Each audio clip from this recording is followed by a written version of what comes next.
জয় মা দুর্গা।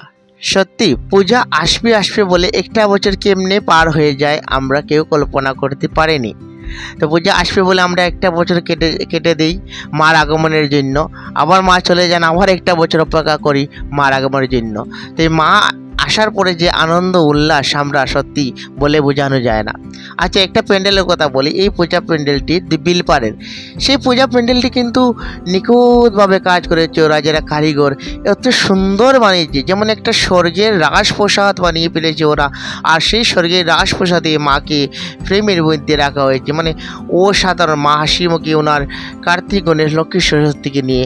আর এই পূজা প্যান্ডেলের কাজগুলো দেখুন আপনারা, মানে আপনারা যত দেখবেন তত মন চাইবে দেখার মতো।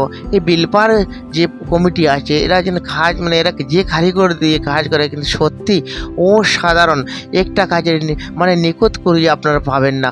প্রত্যেকটি ফ্রেমে, প্রত্যেকটি মানে ডিজাইনে কিন্তু নিখুঁতভাবে সুন্দর করে লাইটিং, মানে এত অসাধারণ